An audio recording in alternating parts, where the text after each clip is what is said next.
Bonjour et à nouveau bienvenue dans les Calanques de Marseille, devenu récemment un parc national qui attire des touristes venant d'un peu partout.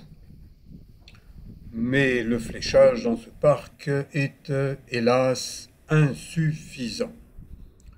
Aujourd'hui, je vais vous proposer non pas de randonnée comme je le fais à longueur d'année, mais de démarrer depuis cette jolie petite calanque de Callelongue, la dernière à laquelle on puisse accéder en voiture ou en minibus du réseau des transports marseillais.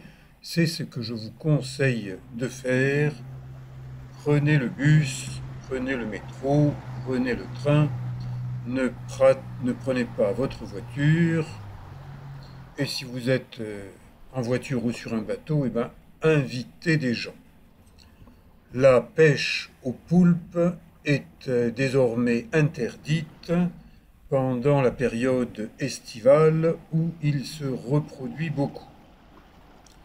Quand j'étais gamin, j'étais un chasseur de poulpes, complètement inconscient de l'écologie. On ne parlait pas d'écologie. Et je me souviens, quand j'avais 14 ans, j'ai pêché en un été plus de 80 poulpes. Je me mets à l'eau dans la calanque de Callelongue. L'eau est un peu fraîche, autour d'une vingtaine de degrés, et les petits poissons, il y en a, mais j'ai l'impression qu'ils se méfient de moi, parce que ce parc national des Calanques est récent, que la pêche y est interdite depuis peu, et étant donné qu'il y a peu de gardes pour faire respecter les réglementations et les interdictions, eh bien, les poissons se méfient, car il arrive qu'on leur tire encore dessus. Là, ce sont des jeunes, des sopes juvéniles, qui vivent en groupe, en bande organisée. Il y a aussi des oblades, des castagnols. Bon, dans cette taille, eh bien, ça n'intéresse pas les chasseurs. Donc, ben, ces petits poissons peuvent grandir tranquillement. Aujourd'hui, avec une eau claire, j'ai l'impression qu'il y a des milliers de spots qui éclairent la mer, qui éclairent les rochers. L'île Maire, une grande île, interdiction d'y aller, réserve intégrale. Et les gabions, qui sont des albatros de Provence, si j'ai la tête tournée vers les petits poissons, ils restent posés sur les rochers. Dès que je lève la tête pour les regarder, ils s'envolent presque tout le temps. Je palme en marche avant et je palme aussi en marche arrière de façon à pouvoir filmer, vous montrer ce côté rocheux des falaises, des calanques. Tous les rochers de ce bord de côte sont entaillés par la mer, par les vagues, et donc on ne peut pas remonter sur ces rochers facilement. C'est même dangereux, et il suffit d'une vague un peu plus grosse que les autres, vous vous retrouvez écrasé contre ces rochers. C'est du calcaire, il y a des arêtes tranchants, donc c'est dangereux. Moi, je sais que quand je démarre à nager dans les calanques, je ne vais pouvoir sortir qu'en un certain endroit et j'en ai pour un bon kilomètre de nage. Sinon, si je suis amené à devoir sortir en chemin, je prends des risques et les risques, il y en a toujours. Eh bien, en filmant les rochers, en ayant enlevé mon masque auquel est accroché un tuba, en le tenant d'une main sous l'eau, en filmant de l'autre main, eh bien le tuba, il est tombé. Il a disparu dans les profondeurs. Et donc je me trouve contraint de nager sans tuba, ce qui est quand même, sur une grande distance, plus difficile. Je suis un ancien maître nageur sauveteur, je sais nager en longue distance avec une mer qui là a un petit clapot, mais un petit clapot, de temps en temps une série de vagues plus grosses que les autres, eh bien, peuvent se révéler dangereuses. Donc ne vous lancez pas à nager d'une calanque vers une autre calanque comme je le fais en ce 2 juillet, parce que ça peut vous amener à rester un peu trop longtemps, et quand l'eau est fraîche, un risque, c'est des crampes. Et les crampes, ça fait mal aux muscles. Donc si vous avez des crampes, vous êtes en danger. En danger de quoi? De vous noyer. Ça y est, j'arrive dans une toute petite calanque où je sais que je vais pouvoir reprendre pied facilement. Je vous l'ai montré dans plusieurs vidéos de randonnée tournées en hiver quand il fait bon randonner. En ce moment, ça n'est plus le moment de faire des grandes randonnées car il fait chaud et en cas de forte chaleur, déshydratation, insolation peut vous arriver plus que des bricoles. Voilà, j'arrive, je reprends pied dans cette petite calanque, je laisse ma combinaison sécher, je chausse mes baskets car ces rochers sont tranchants et je vais voir de l'autre côté, j'ai aperçu un gabian, un albatros qui remonte ces rochers d'un pas très lent et ça n'est pas courant. Donc j'ai envie de voir ce qui se passe. Ça y est, je suis de l'autre côté de cette petite calanque. Elle est très serrée. Aujourd'hui, ça va bien. Il n'y a pas de mer, il n'y a pas de vagues. Mais j'ai déjà vu de grosses vagues dans cette petite calanque. Quelqu'un sur un rocher et quelqu'un qui remonte d'un rocher. Remonter à cet endroit, ça n'est vraiment pas donné à tout le monde. Mieux vaut être jeune, sportif, en bonne condition physique. Vous voyez, je marche doucement. J'assure chacun de mes pas parce que si je tombe, je risque de tomber d'un peu haut et de me faire mal. Donc, plus j'avance en âge et plus je marche doucement pour ma sécurité. J'assure chacun de mes pas. Rocher tranchant, rocher instable, et le sauteur a sauté. Bon, regardez, il y a quand même une certaine houle. Où est-ce qu'il veut ressortir? Il y a du ressac. Eh bien, imaginons que là, ils boivent la tasse, et pas qu'une, et qu'il coule. Eh bien, qu'est-ce qui va se passer? Au bout d'un certain temps, les petits poissons vont le manger.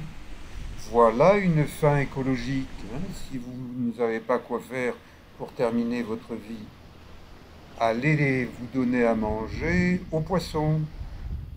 Ça sera utile. Pas de frais de funérailles. Je marche tout doucement parce que je suis en train d'approcher du gabian posé sur un rocher. Je ne voudrais pas l'effrayer et qu'il s'envole parce que j'ai repéré qu'il a du sang au niveau du cou, au niveau du poitrail. Il a dû se battre avec un autre gabian. Ces oiseaux-là, ça a un bec pointu et ça a un mauvais caractère. Retour au niveau de cette toute petite calanque, pas mal d'algues, une jolie naïade qui se rafraîchit la nuque, c'est plus prudent avant de se mettre à l'eau, parce que dehors il fait chaud, et l'eau est quand même un peu fraîche. J'ai revêtu ma combinaison, palme, masque, je n'ai plus le tuba, et je ressors de cette jolie calanque très peu de poissons. Regardez ce rocher tel une sculpture, une main qui avance sous l'eau. Eh bien, si une vague vous projette contre ce rocher, les petits poissons vous mangeront. Profondeur d'eau, facilement une quinzaine de mètres. Donc lorsque je vois des gens qui sautent des rochers en bande organisée ou désorganisée, je me dis que si jamais il y en a un qui se reçoit mal et qui coule, qui ira le chercher par 10-15 mètres de fond? Personne. Donc, les petits poissons le mangeront. Je vais en faire une chanson, les petits poissons le mangeront. Ma caméra GoPro H10, une fois de plus, s'est arrêtée en mer.